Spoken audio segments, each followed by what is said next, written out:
कोमल इश्की को लेकर राजवीर के रूम की तरफ गई और कमरे के बाहर ही रुकते हुए बोली, बेटा तुम अंदर चली जाओ। ये सुन इश्की ने बेचारी सी शक्ल बनाते हुए पूछा, आंटी, एक तो आप मुझे डेविल के हवाले कर रही है, ऊपर से मेरे साथ अंदर भी नहीं चल रही। कोमल इश्की के गाल पर हाथ रखकर बोली, ऐसी बात नहीं बेटा, मैं तुम्हें अकेला नहीं छोड़ रही, बल्कि बात यह है कि राजवीर के रूम में घर वालों का जाना मना है। ये सुनते ही इश्की ने घबराते हुए कहा, तब तो मैं भी अंदर नहीं जाऊंगी, क्या पता वो मुझे देखकर भी गुस्सा हो जाए। तभी कोमल जी उसे समझाते हुए बोली, ऐसा कुछ नहीं होगा बेटा, राजवीर तुम्हें कुछ नहीं कहेगा, तुम अंदर जाओ। इश्की ने आगे कुछ नहीं कहा और थोड़ी देर तक कुछ सोचते रहने के बाद रूम का दरवाजा खोलकर अंदर देखने लगी। फिर उसने कोमल से कहा, ये कितना बड़ा रूम है, ऐसा लग रहा है अंदर एक अलग ही दुनिया बसी है। इश्की की बात सुनकर कोमल जी मुस्कुरा दी और फिर उसे अंदर जाने को कहने लगी। इस बार इश्की भी हिम्मत करके रूम के अंदर चली ही गई। इश्की ने अंदर जाकर इधर उधर देखा, लेकिन उसे राजवीर कहीं नहीं दिखा। फिर उसने चैन की सांस ली और वो मिशा को कॉल करने लगी। मिशा ने तुरंत ही कॉल उठा ली और घबराते हुए पूछा, क्या हुआ? तो इश्की ने सामने से जवाब दिया, कुछ नहीं, अभी तक तो मुझे वो डेविल कहीं दिखा ही नहीं। मिशा जल्दी से उसे समझाते हुए बोली, चिल कर यार, तुमने थोड़ी ना कुछ किया है, जो किया है भाई ने किया है, और वैसे भी तेरी कहीं कोई गलती नहीं है, इसलिए तुझे उनसे डरने की भी कोई जरूरत नहीं है। इस पर इश्की ने जल्दी से टोंट मारते हुए कहा, अच्छा जी, तुम तो मुझे ऐसे ज्ञान दे रही हो जैसे खुद इस डेविल से नहीं डरती। तो मिशा हकलाते हुए बोली, अरे मैं डरती हूं क्योंकि मैं हर दूसरे दिन कोई ना कोई कांड करती रहती हूं, पर तूने तो कुछ भी नहीं किया ना, सो चिल। इश्की ने अपनी दबी हुई आवाज में कहा, चिल की बच्ची, तेरी वजह से फंसी हूं मैं यहाँ, ना मैं तेरे कहने पर तेरे घर आती और ना ही ये सब होता। एक बार बस ये रात गुजार जाने दे, कल सुबह होते ही मैं अपने हाथों से मारूंगी तुझे।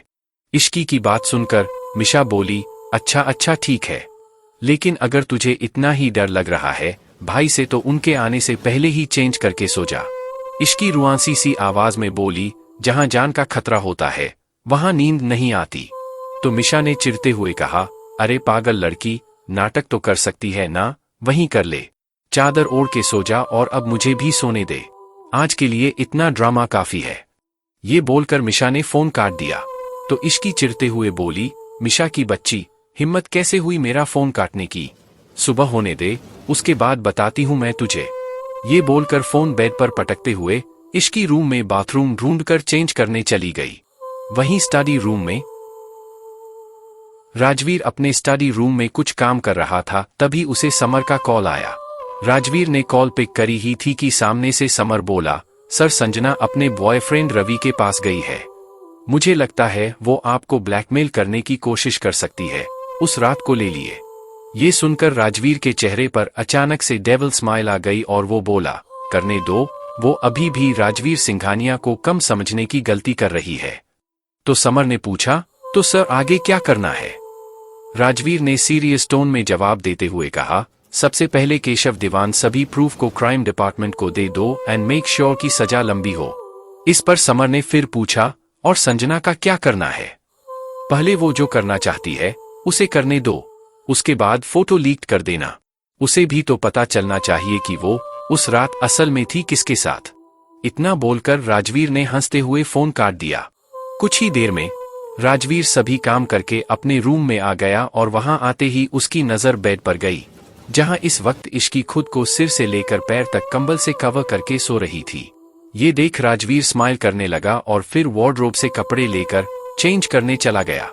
वहीं कंबल के अंदर इश्की जगी हुई थी और जैसे ही राजवीर रूम में आया उसने जल्दी से अपनी आंखें कस के बंद कर ली थी।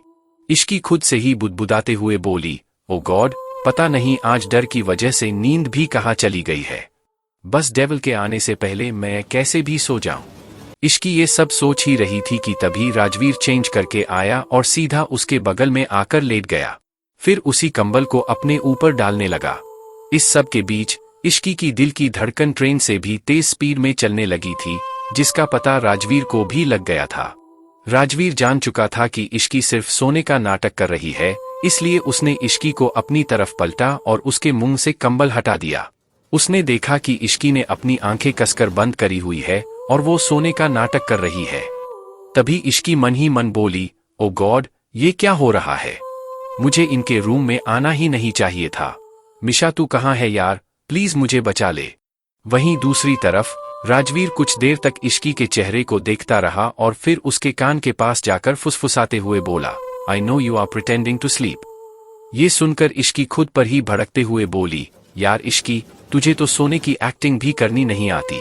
अरे जब कॉलेज में सब कह रहे थे कि ड्रामा क्लब ज्वाइन कर ले तब क्यों नहीं किया? कुछ सीख जाती तो आज इस डेविल से बचने लिए कम से कम सोने की एक्टिंग तो कर लेती। ये सुनकर इश्की खुद पर ही भड़कते हुए बोली, यार इश्की, तुझे तो सोने की एक्टिंग भी करनी नहीं आती। अरे जब कॉलेज में सब कह रहे थे कि ड्रामा क्लब ज्वाइन कर ले तब क्यों नहीं किया? कुछ सीख जाती तो आज इस डेविल से बचने लिए कम से कम सोने की एक्टिंग तो कर लेती।